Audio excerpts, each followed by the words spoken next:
Bonjour, nous sommes le vendredi 7 juillet 2017 et je suis dans une chambre d'hôtel à Aix-en-Provence parce que j'ai été invité aux rencontres économiques d'Aix-en-Provence qui ont lieu une fois par an. C'est la première fois que je suis invité, ça me fait très plaisir d'être invité et on m'avait laissé d'ailleurs un choix entre plusieurs tables rondes auxquelles participer, trois.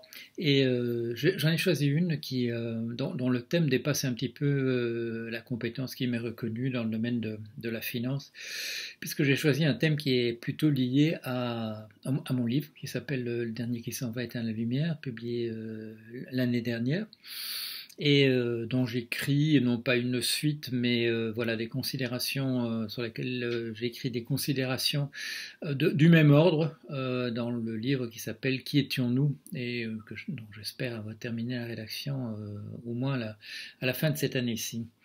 Alors le thème serons-nous encore des humains? Et il y aura en particulier à mes côtés la ministre Madame Buzyn, la ministre de la Santé en France, Monsieur Valenciennes, également, et une quatrième personne.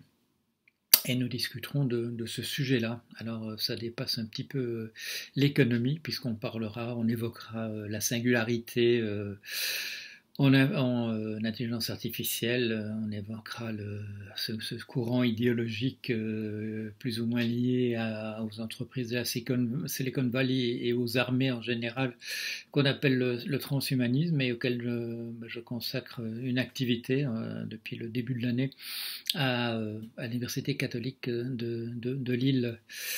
Voilà, des thèmes intéressants qui nous éloignent un petit peu de l'actualité. Mais pour ce qui est de l'actualité, je serai interrogé demain par une journaliste sur l'actualité française et en particulier. Vous avez vu, j'ai commencé à écrire un petit peu sur le programme de M. Macron tel qu'il l'a présenté lundi dernier, le 3 juillet.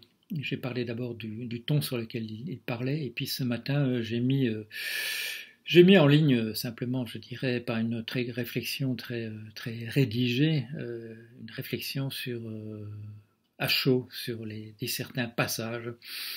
Et le verdict est très clair. Il y a là tous les signes extérieurs de l'ultralibéralisme. Il y a les partis pris, du genre renard dans le poulailler, liberté du renard dans le poulailler, parti pris du type malheur aux vaincus, on encourage tout le monde d'être un entrepreneur, je dirais, de choc, mais par ailleurs, on sait bien que c'est un système où les perdants ne sont pas très bien traités. C'est aussi un système où il y a une partie de la population qui éponge l'ardoise, qui règle l'ardoise pour le reste de la population quand celle-là a pris trop de risques avec beaucoup d'argent dont elle dispose. Ce qu'on résume en général par privatisation des profits et collectivisation des pertes. Voilà. En plus d'un un ton extrêmement daté qui m'évoquait, comme je l'ai dit, davantage la 4ème République qu'une 6e en gestation. Et pour le contenu lui-même, oui, voilà, ultralibéralisme pur jus. Il n'est pas question, voilà, d'envoyer la gendarmerie, les troupes, etc.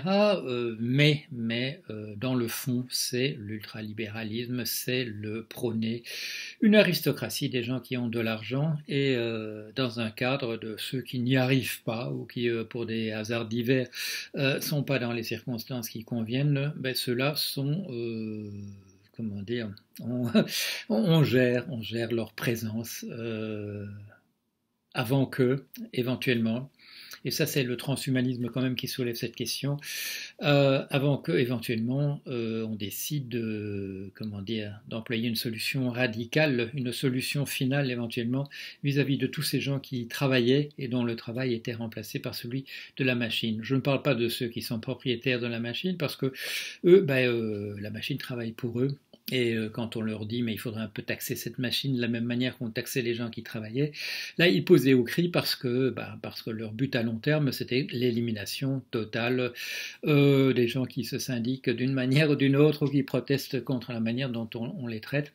Et comme on a de moins en moins besoin d'eux, le problème risque d'être résolu comme cela. avec le problème évidemment d'une gestion de gens avec qui on partage de manière absolument minimale, sous forme de, voilà, par exemple, de revenus universels de base, un minimum pour qu'ils se tiennent tranquilles, et s'ils ne se tiennent pas tranquilles, ils seront considérés éventuellement comme des gêneurs, enfin ils seront considérés certainement comme des gêneurs, mais on les traitera éventuellement comme des gêneurs, donc voilà, c'est des questions qu'il faut soulever. J'espère, on a quoi? On a droit à 1 heure et quart pour bavarder à 4 personnes. Ça ne laisse pas énormément de temps, mais enfin il y a un certain nombre, je dirais, de vérités de base, de type de celles que je dis ici, qui pourront éventuellement être soulevées. Et j'essaierai ouais, voilà, de dire le maximum, et en tout cas le maximum de choses importantes, comme celles que j'ai essayé de glisser ici rapidement. Voilà, je vais arrêter là et je vous dis à la semaine prochaine. Voilà, au revoir.